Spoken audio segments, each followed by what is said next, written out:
Diasco Foot, le miroir du football de la diaspora congolaise.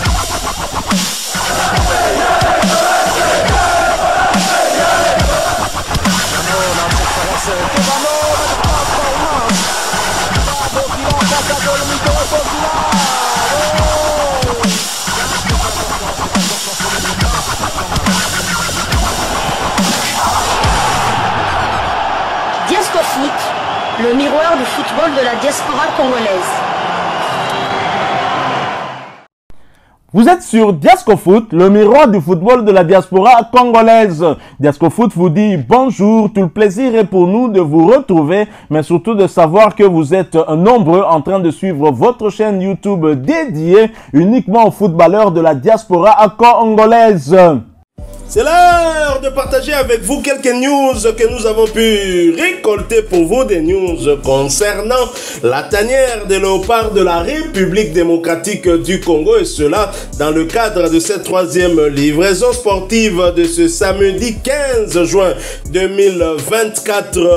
Nous vous proposons une analyse, un sujet qui nous tient à cœur concernant la tanière des léopards de la RDC.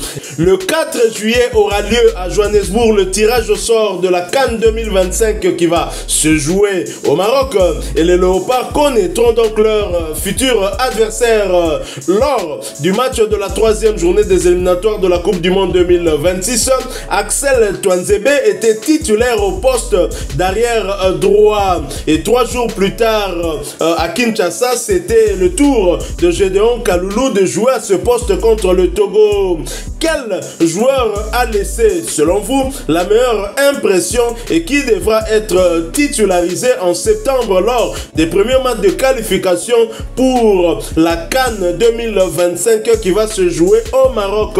Voici notre sujet de dissertation que nous allons essayer, en tout cas à chacun d'entre nous ici, de donner son point de vue par rapport à ces deux latéraux, parce qu'on a eu à les voir. Certes, nous avons aussi du côté gauche où on a eu à voir sur Maswaku qui a joué contre le Sénégal, et ici Joris Kaembe, mais du côté gauche on n'a pas trop de soucis parce qu'on a déjà eu à les superviser tous les deux. Rappelez-vous, Joris Kaembe, c'est lui qui avait joué contre l'Afrique du Sud, le match de la troisième place lors de la dernière CAN, alors que Axel Twanzebe, c'était son baptême de feu, c'était la toute première fois qu'il jouait avec la sélection congolaise, et pour une première, c'était une première titularisation, et il a disputé toutes les 90 minutes.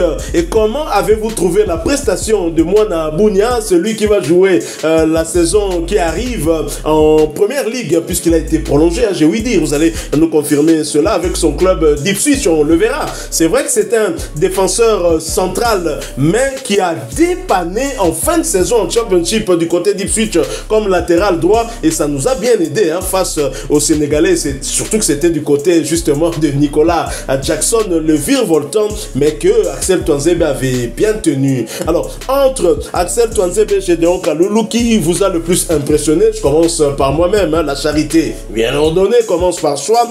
Pour moi, en tout cas, j'ai beaucoup apprécié Axel Twanzebe. D'ailleurs, il vous souviendra que lorsque nous avons préparé l'équipe type pour ce match contre le Sénégal, j'avais effectivement placé Axel Twanzebe du côté droit, avant même que nous parlions chacun de notre probable équipe qui devait jouer contre le Sénégal. Nous avions déjà parlé de la convocation d'Axel Twanzebe en remplacement d'un latéral droit qui n'est autre que Brian Bayeye. Brian Bayeye qui est bien évidemment blessé du côté d'Ascoli, et même s'il n'était pas blessé, je crois que Sébastien Desabre allait quand même recourir à Axel Twanzebe pour dépanner de ce côté-là, avec un Gédéon Kaloulou qui était en perte de temps de jeu, en manque de temps de jeu depuis son retour de la CAN. Il avait perdu sa place de titulaire. Certainement, dans la tête de Sébastien Desabre, il y avait des questions qu'il se posait, et finalement il a décidé pour le match contre le Sénégal. Je l'avais dit, c'était pour deux raisons principales. Le physique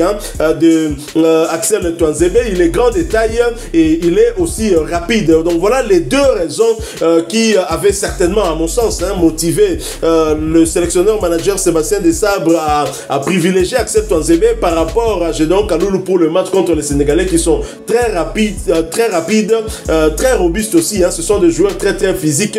Il fallait du répondant de notre côté. Je crois qu'il a réussi son coup. Maintenant, est-ce à dire qu'Axel Tuanzebe pour les rencontres futures devrait être le premier choix de Sébastien Desabre? Là est une autre question, mais avant que je ne puisse poursuivre, j'aimerais quand même écouter aussi mon confrère par rapport à ces deux latéraux. Tout à fait. Donc, pour préparer les 2 matchs de qualification contre le Sénégal à Dakar et ensuite la RDC à Kinshasa, moi j'avais choisi ma préférence pour Gédéon Kaloulou, seulement parce que pour la continuité, parce qu'il sortait quand même d'une très très bonne CAN. Il a joué 6 matchs, 5 pour moi étaient parfaits. Hein. Il a été mis seulement en difficulté lors du match de demi-finale face à la Côte d'Ivoire. Là, il a été mis en difficulté par Adingra d'ailleurs, qui a été élu meilleur jeune de la CAN, et il est quand même un peu fautif aussi sur le but de la Côte d'Ivoire, but de Haller. C'était lui qui était en marquage, mais bon, je me demande aussi toujours pourquoi c'était lui qui était en marquage, vu qu'ils ont pratiquement 5 têtes de différence. Donc voilà, donc moi j'ai fait ma préférence pour Gédéon Kaloulou, mais je dois reconnaître que pour une première à Dakar, Axel Tuanzebe s'est pas mal débrouillé, c'est vraiment pas mal débrouillé. Il a vraiment tenu la baraque là derrière. Physiquement il était au point, et en un contre un il était difficile à passer. Seul quoi que c'est seulement, bon ça je peux pas lui en tenir rigueur, c'est lors du but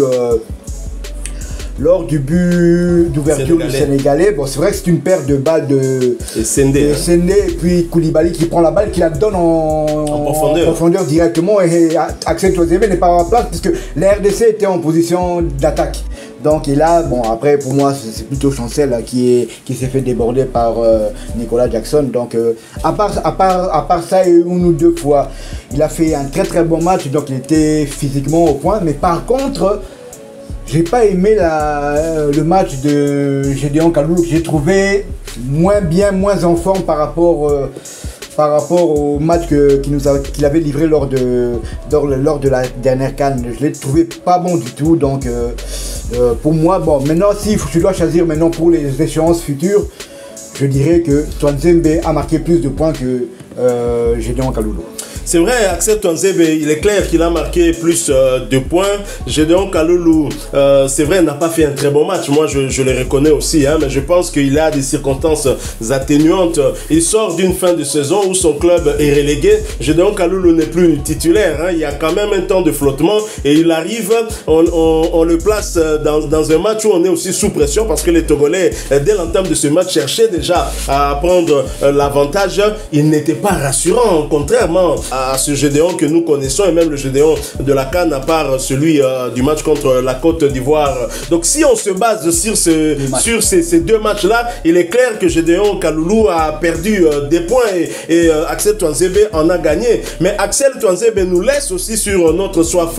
Autant il est fort sur un plan défensif, mais sur un plan offensif, ce n'est pas ça. Là, on sent vraiment que ce n'est pas un latéral de métier. Tout à fait. Le hic, c'est que je voulais parler des points faibles je mets aussi Gédéon Kaloulou en général, c'est l'apport offensif et était proche du néant. Donc c'est ça, bon, à la limite contre le Sénégal je peux comprendre parce que le Sénégal a attaqué, mais on l'a pratiquement pas vu déborder, on l'a pratiquement pas vu centrer. D'ailleurs je ne pense même pas qu'il ait centré une fois, même Gédéon Kaloulou lors du match contre le Togo. Donc c'est l'apport, même Sébastien Desabre s'en était plein à la conférence des presse d'après-match. Il a dit que vu le système tactique prôné par les Sénégalais qui n'avaient qu'un seul pivot, et nous avec deux sur l'aile, sur les couloirs, on devait profiter de cette supériorité sur les ailes pour amener du danger. Mais que ce soit Maswaku ou bien Axel Tuanzebe, il n'y avait pas cet apport offensif. C'est le seul reproche que moi je peux faire à nos joueurs latéraux, parce que dans le football moderne,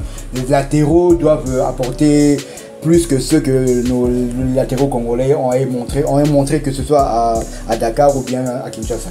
À l'image d'Achraf Hakimi, hein, qui nous l'a prouvé lors du match contre le Congo, un autre Congo, attention, ce n'est pas la République démocratique du Congo, où les 4 premiers buts, je pense, hein, tous les 4 premiers buts venaient du côté d'Achraf Hakimi, hein, et ça, sous hasard. Mais c'est vrai qu'on a besoin en tout cas des latéraux qui sont aussi solides derrière, et nous les avons, mais maintenant l'heure rapport offensif, ça pose problème, comme qui dirait, hein, on ne peut pas tout avoir. Axel Tuanzebe, moi Nabounia, né à Bunia, vous le savez, c'est dans la province de l'Ituri. Axel Tuanzebe a accepté de jouer pour son pays de cœur, c'est son pays d'origine, il y est né, ce n'est pas son pays d'adoption. Il a accepté donc de jouer chez nous et cela n'a pas échappé à ses grands frères dans la tanière qui n'ont pas manqué en tout cas de saluer sa venue en sélection. C'est le cas de Yannick Yala Bolazi, mon idole. Yannick Yala Bolazi qui soutient Axel Tuanzebe pour son choix des Léopards. C'était juste après sa prestation XXL face au Lion de la Teranga du Sénégal, sa première du reste avec nos fauves. Félicitations mon frère, début solide comme toujours. Yannick Yala Bolazi, visiblement, il connaît très bien Axel Tuanzebe. Tout à fait, ils ont joué en 2018 en championship du côté de Aston Villa, et donc ils étaient coéquipiers.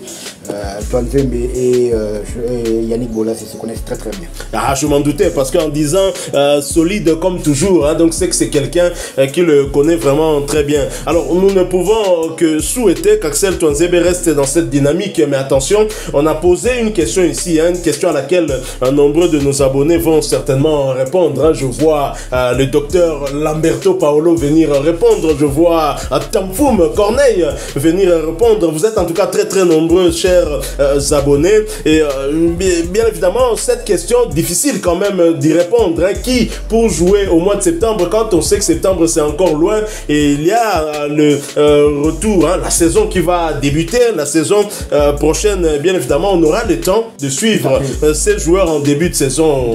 Là on a parlé des deux latéraux qui ont joué les deux derniers matchs, mais il y a un troisième larron qui pourrait les mettre tous les deux d'accord, c'est Wan Bissaka. Si il accepte de jouer pour la RDC, là je pense que sincèrement son apport offensif ça serait vraiment conséquent. Il est solide derrière en même temps. Tout à fait. En un contre il est très fort et offensivement il apporte quand même beaucoup. Ah ouais, ça c'est Bissaka, Bissaka qui était, je sais pas s'il est déjà parti, mais en tout cas il était à Kinshasa, c'est sûr, en ce jour ici à Kinshasa, dans le cadre de son projet de créer, je crois, un centre sportif pour encadrer les jeunes footballeurs. Ça le tient vraiment à cœur. Il y était, on l'a vu du côté de Chili, suivre certaines rencontres na Zélotique oya beta jamais à Monisco Badjogo Balekie na esprit pour bon beta pena na zélo Moulange Kozala na Zoki m'a continué ne peut pas aller dans le système en pour tout trésor beta. Il avait aussi assisté au match face au Togo. Ah, il était au stade des Martyrs, il peut assister à un match là. Bon, c'est une bonne chose, mais maintenant on attend. Non, on n'est plus pressé. On n'est plus pressé. Au bon de la si tu veux venir en sélection, viens avec ton cœur. En ce moment-là, on regardera aussi. Est-ce que pour le moment, tu es en forme, que ça va, tu peux jouer. Non, c'est un peu moins. Non, lui va jouer. Donc c'est ça. La République démocratique du Congo, il y a Lelo, Ndambo, il y a Bantenge, il y a un joueur Togotine dans la Congo-Brazzaville, ils en ont besoin. Merci à vous qui nous avez suivis et répondez à cette question, s'il vous plaît. Si ce sujet vous a plu, laissez-nous un maximum de j'aime, partagez avec nous votre point de vue sur ces deux latéraux droits qui, entre eux deux, a eu à vous impressionner lors des deux derniers matchs des Léopards qu'ils ont eu à jouer chacun. Axel Tuanzebe a joué contre le Sénégal et Gédéon Kaloulou a joué contre le Togo. Mais ne le jugeons pas que sur ces deux matchs-là, un seul match, on doit quand même les juger aussi dans la continuité. Vous êtes nouveau sur cette chaîne, abonnez-vous, n'oubliez pas d'activer la petite cloche de notification histoire de ne plus rien manquer des prochains sujets que nous allons vous proposer. Encore une fois, merci, avec espoir de vous retrouver bientôt, tout en souhaitant un heureux anniversaire à tous ceux qui sont nés le 15 juin et dans ce mois de juin. Diasco Foot vous dit au revoir.